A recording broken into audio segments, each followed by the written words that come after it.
संगठन है, human right commission ने अलग जारी की हुई है गाइडलाइंस, जिसका कोई फॉलो नहीं हो रहा है। अब बिष्ट जी कह रहे हैं वो बढ़ावा दे रहे हैं एनकाउंटर को, जबकि माननीय सुप्रीम कोर्ट इसको असंवैधानिक बता रहे हैं। माननीय सुप्रीम कोर्ट बुलडोजर एक्शन को असंवैधानिक बता रहे, तो असंवैधानिक का मतलब क्राइम बता रहे ना। तो जो क्राइम को बढ़ावा दे रहे हैं तो वो खुद क्रिमिनल मानसिकता के लोग ही क्राइम को बढ़ावा दे सकते हैं। और दुख की बात है कि माननीय बिष्ट जी ने उत्तर प्रदेश की पुलिस को भी क्रिमिनल बना दिया है, बार बार क्राइम की एक्टिविटीज कर रहे हैं। और एक नया ट्रेंड शुरू हो गया है कि अब डिमांड की जा रही है, लोगों को उकसाया जा रहा है, भाजपा लोगों को उकसा रही है कि आप लोग एनकाउंटर की डिमांड करिए, एनकाउंटर की डिमांड करिए, मतलब एक क्रिमिनल एक्टिविटी की डिमांड करवा रहे हैं। ये उकसा रही है भाजपा। आप ये देखिए ना, ये दुख की बात है कि जिनको सत्ता में जिनको बैठाया गया उनको जो है कानून और संविधान का पालन करना था, उनकी जिम्मेदारी थी, और वो कानून और संविधान की धज्जियां उड़ाने का काम कर रहे हैं। नायक जी, आप कह रही हैं, सुनिए मैडम, आपने कहा, अब आपने कहा, आप ही की बात से एक सवाल है, आपने कहा कि सुप्रीम कोर्ट ने कहा कि फेक एनकाउंटर असंवैधानिक है। मैडम, जो फेकी है वो तो असंवैधानिक होगा ही होगा, वो कहां से संवैधानिक हो सकता है? और कौन कह रहा है कि फेक एनकाउंटर जायज होता है? अब एक मिनट मैडम, आप बोल रही थी, आप बोल रही थी, मैं मेरा सवाल सुनिए मैडम, आप बोल रही थी ना, मैंने राजेश जी को चुप कराया, आपकी बात आने दी, अब मेरा सवाल सुनिए। भाई मैं समझ गई कि माननीय सुप्रीम कोर्ट भी समझ गया कि आपका चैनल तायीद करता है कि एनकाउंटर नहीं जो असंवैधानिक। मैडम सुनिए, एक बात तो तय है, देखिए फेक एनकाउंटर, सुनिए मैडम सुनिए, अगर गोली गलत, सुनिए ना प्लीज सुनिए, मुझसे क्यों लड़ रही हैं? मैं कह रहा हूं कि अगर गोली गलत तरीके से चलती है, अगर पुलिस वाले गलत गोली चलाते, एनकाउंटर की तायीद कर रहे हैं ना। अब आप या तो मैं चुप हो जाऊं, आप ही एंकरिंग कर लीजिए, और या तो मेरा वर्जन आप सुनिए, उसके बाद तय करिए कि मैं सही हूं या गलत हूं, उसके बाद ही आप तय कर सकती है ना। मैडम, हर एनकाउंटर के बाद एक इंक्वायरी होती है, उस इंक्वायरी के बाद यह तय होता है कि वो एनकाउंटर फर्जी है या सही है। मैंने आपसे कहा था कि अगर आप डेटा दे पाए कि कितने एनकाउंटर फर्जी हो गए तो ज्यादा बेहतर हो जाता है इस पर डिबेट करना। पुलिस वालों को बंदूकें देखने के लिए नहीं दी जाती हैं, सजाने के लिए, कमर में खोसने के लिए नहीं दी जाती हैं कि देखते रहो, बस उसे दिखाते रहो, अपराधियों को डर जाएंगे। जरूरत पड़ने पर चलाने के लिए दी जाती है। तो हटाइए, लाठी डंडा पकड़ाइए, क्या जरूरत है हथियार देने की? मैडम, क्या जरूरत है पुलिस वालों को हथियार देने की? आप सवाल उठाइए कि एनकाउंटर की जांच हो रही है कि नहीं हो रही है। आप ये कह रहे हैं राकेश, आप ये कह रहे हैं कि एनकाउंटर होना चाहिए, न्यायालय की कोई जरूरत नहीं है। नहीं, मैं ये बिल्कुल नहीं कह रहा हूं, ये कह रहा है मैडम, ये मैं बिल्कुल नहीं कह रहा हूं, मैं ये बिल्कुल नहीं कह रहा हूं। ये देश लोकतंत्र से चलता है, संविधान से चलता है, तो न्यायालय की जरूरत है, और उसी न्यायालय और जुडिशियल इंक्वायरी से मैडम तय होगा कि कोई एनकाउंटर हुआ तो फर्जी है, सही है। जिस तरीके से प्रियंका जी ने गाजियाबाद का जिक्र किया, तो गाजियाबाद की घटना आप लोग शायद थोड़ा सा इसको अगर याद करती तो आप कोट कर सकती थी कि गाजियाबाद की सीबीआई कोर्ट ने एक बार 9 पुलिस कर्मचारियों को दोषी ठहराया था, तो न्यायालय से तय होता है।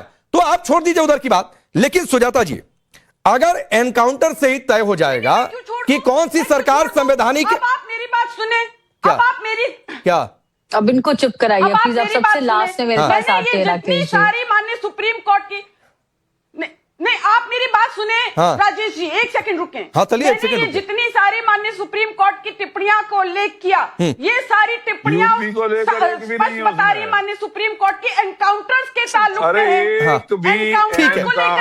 उत्तर प्रदेश के अंदर फेक नहीं हुआ। ठीक है, सुजाता जी ने अभी तक नहीं बोला। मैडम प्लीज हो गया ना, अभी रुक जाइए। प्रियंका जी भी सबसे पहले बोलकर बारी का इंतजार कर रही हैं, तो थोड़ा सा धैर्य। क्या गुंडा महागुंडा के गिरोह के लोगों को आप बैठा देते हैं चैनल। अब वो फिर आपको कुछ टैगिंग देंगे तो मैडम आपको अच्छा नहीं लगेगा, फिर आप कहेंगे कि आप रोक नहीं रहे हैं, तो नहीं अच्छा लगता है। ऐसे व्यक्तिगत कमेंट से बचिए। अब सुजाता पांडे, अगर एनकाउंटर करने वाली सरकार गलत है तो फिर नाहिद लारी जी को क्यों नहीं बताना चाहिए कि मुलायम सिंह यादव जी के शासनकाल में और अखिलेश यादव जब मुख्यमंत्री थे तो कितने एनकाउंटर हुए? अगर वो नहीं देंगी तो मैं डेटा दे दूंगा। जी देखिए, सबसे पहले तो मैं यहाँ से शुरू करती हूँ कि जो एनकाउंटर शब्द भले ही कॉन्स्टिट्यूशन में नहीं हो, लेकिन आत्मरक्षा तो कॉन्स्टिट्यूशन में है। आर्टिकल 21 से लेके बीएनएस के 33 से 44 तक आत्मरक्षा का है। तो पुलिस से अगर कोई गोली चलाएगा तो पुलिस उसको माला नहीं पहनाएगी, उसको गोली मारेगी, चाहे वो कनपट्टी में मारे या पैर में मारे। और यही जनता चाहती है कि न्याय होता हुआ ही दिखे और न्याय हो भी। दूसरा, जो ये कह रहे थे कि भाई ये तो मतलब अपराध बढ़ जाएंगे इस तरह करेंगे, तो अपराधों का थोड़ा नंबर देख लेते हैं। एसपी के राज्य में देखिएगा, अगर डेटा देखिएगा तो 815 सांप्रदायिक दंगे होते थे, 912 लोग मारे गए। कौन देगा उसका हिसाब? हिसाब, बलात्कार का भी रेट जो था 33% एक्स्ट्रा था। एनसीआरबी की तो पूरी मतलब ये बड़ा चर्चा का विषय था कि जितने भी क्राइम के पैरामीटर्स होते हैं, एसपी नंबर 1 था, जब उत्तर प्रदेश नंबर 1 था जब समाजवादी पार्टी की सरकार थी। और आतंकियों का क्या कहेंगे, माफियाओं का क्या कहेंगे, उनके कुत्तों से हाथ मिलाने तो मुख्यमंत्री जाया करते थे। और वो पार्टी आके बात कर रही है जो कह रही है कि भाई, जो कहती जिसके मतलब सबसे बड़े लोग कहते थे कि भाई लड़के हैं, लड़कों से गलती हो जाती है, वो यहाँ आके बात करते हैं कानून व्यवस्था की। अगर व्यवस्था की बात करेंगे तो आपको डेटा से बात करना होगा। क्या दंगा हुआ यूपी राज्य में जब से योगी सरकार आई? 0 दंगा हुआ। क्या उसके बाद कोई भी ऐसी जो अपहरण की घटनाएं जो कि एसपी के राज्य में एकदम रोज की घटना थी? नहीं हुआ। मैं आपको डेटा, डकैती में 86% की कमी आई है, लूट में 78% की, हत्या में 43% की, फिरौती में 70% की। ये डेटा है, नैरेटिव नहीं है। लेकिन प्रॉब्लम ये है कि इनको हमेशा वोट बैंक दिखता है। जब भी किसी मुसलमान का घर गिरता है तो इनको लगता है अरे तब इनको कानून किया जाती है। लेकिन वही मुसलमान जब 67,000 एकड़ की जमीन जो है कब्जा के बैठ जाता है, जब वही अतीक अहमद जो मठ की जमीन, आश्रम की जमीन कब्जा के बैठ जाता है, तो के मुंह से कोई भी कुछ नहीं निकला था, तब सब कुछ चंगा सी। और उसके बाद जब मुख्तार जो है जिप्सी में बैठ के मऊ के दंगे में मशीन गन लेके पूरे शहर में घूमता है, तब तो सरकार के मुंह से कुछ भी नहीं होता, तब तो मुंह में दही जम गया था। तो ये बताना पड़ेगा ना कि भाई आखिर न्याय किसके हाथ में। देखिए, मुझे लगता है कि डेमोक्रेसी में ना इनका ना नैरेटिव चलता है, ना कोई ऐसी बात चलता है। तो जनता की बात, और जनता क्या कह रही है आज? जनता ये कह रही है कि हमें न्याय चाहिए और हमें बुलडोजर से न्याय चाहिए। लेकिन हाँ, इस पे एक बड़ा प्रश्न है, और वो प्रश्न जुडिशरी पे है कि जितना वक्त लगता है एक केस को सॉल्व होने में, वो अगर वो उससे जनता उब गई है, और इसीलिए बुलडोजर जब होता है तो तालियां बजती है। जब उसके बाद वहां अमर कॉलोनी में भी जब साई की हत्या होती है तो उस समय भी बुलडोजर की मांग होती है। और यही नहीं, बंगाल में भी बुलडोजर की मांग होती है, महाराष्ट्र में भी बुलडोजर की मांग हुई, क्योंकि सारी जमीनें अवैध थी। आप मुझे एक ऐसा केस बताइए जिसका मकान ध्वस्त किया गया, वो हाई कोर्ट पहुंचा, सुप्रीम कोर्ट पहुंचा। ठीक है, मैं आता हूं प्रियंका। अब वो फिर आपको कुछ टैगिंग देंगे तो मैडम आपको अच्छा नहीं लगेगा, फिर आप कहेंगे कि आप रोक नहीं रहे हैं, तो नहीं अच्छा लगता है। ऐसे व्यक्तिगत कमेंट से बचिए। अब सुजाता पांडे, अगर एनकाउंटर करने वाली सरकार गलत है तो फिर नाहिद लारी जी को क्यों नहीं बताना चाहिए कि मुलायम सिंह यादव जी के शासनकाल में और अखिलेश यादव जब मुख्यमंत्री थे तो कितने एनकाउंटर हुए? अगर वो नहीं देंगी तो मैं डेटा दे दूंगा। जी, देखिए, सबसे पहले तो मैं यहाँ से शुरू करती हूँ कि जो एनकाउंटर शब्द भले ही कॉन्स्टिट्यूशन में नहीं हो, लेकिन आत्मरक्षा तो कॉन्स्टिट्यूशन में है। आर्टिकल 21 से लेके बीएनएस के 33 से 44 तक आत्मरक्षा का है। तो पुलिस पे अगर कोई गोली चलाएगा तो पुलिस उसको माला नहीं पहनाएगी, उसको गोली मारेगी, चाहे वो कनपट्टी में मारे या पैर में मारे। और यही जनता चाहती है कि न्याय होता हुआ ही दिखे और न्याय हो भी। दूसरा, जो ये कह रहे थे कि भाई ये तो मतलब अपराध बढ़ जाएंगे इस तरह करेंगे, तो अपराधों का थोड़ा नंबर देख लेते हैं। एसपी के राज्य में देखिएगा, अगर डेटा देखिएगा तो 815 सांप्रदायिक दंगे होते थे, 912 लोग मारे गए। कौन देगा उसका हिसाब?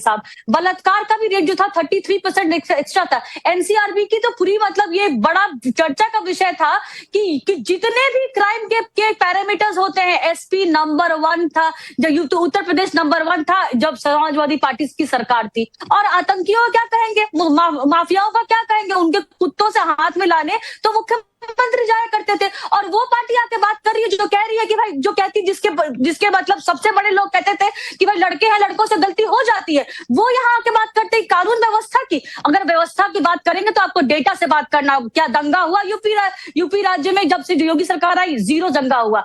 क्या उसके बाद कोई भी ऐसी जो अपहरण की घटनाएं जो कि एसपी के राज्य में एकदम रोज की घटना थी? नहीं हुआ। मैं आपको डेटा, डकैती में 86% की कमी आई है, लूट में 78% की, हत्या में 43% की, फिरौती में 70% की। ये डेटा है, नैरेटिव नहीं है। लेकिन प्रॉब्लम ये है कि इनको हमेशा वोट बैंक दिखता है। जब भी किसी मुसलमान का घर गिरता है तो इनको लगता है अरे तब इनको कानून किया जाती है। लेकिन वही मुसलमान जब 67,000 एकड़ की जमीन जो है कब्जा के बैठ जाता है, जब वही अतीक अहमद जो मठ की जमीन, आश्रम की जमीन कब्जा के बैठ जाता है, तो के मुंह से कोई भी कुछ नहीं निकला था, तब सब कुछ चंगा 88। और उसके बाद जब मुख्तार जो है जिप्सी में बैठ के मऊ के दंगे में मशीन गन लेके पूरे शहर में घूमता है, तब तो सरकार के मुंह से कुछ भी नहीं होता, तब तो मुंह में दही जम गया था। तो ये बताना पड़ेगा ना कि भाई आखिर न्याय किसके हाथ में। देखिए मुझे लगता है कि डेमोक्रेसी में ना इनका ना नैरेटिव चलता है ना कोई ऐसी बात चलता है, तो जनता की बात। और जनता क्या कह रही है आज? जनता ये कह रही है कि हमें न्याय चाहिए और हमें बुलडोजर से न्याय चाहिए। लेकिन हाँ, इस पे एक बड़ा प्रश्न है और वो प्रश्न जुडिशरी पे है कि जितना वक्त लगता है एक केस को सॉल्व होने में, वो उससे जनता उब गई है। और इसीलिए बुलडोजर जब होता है तो तालियां बजती है। जब उसके बाद वहां अमर कॉलोनी में भी जब साई की हत्या होती है तो उस समय भी बुलडोजर की मांग होती है। और यही नहीं, बंगाल में बुलडोजर की मांग होती है।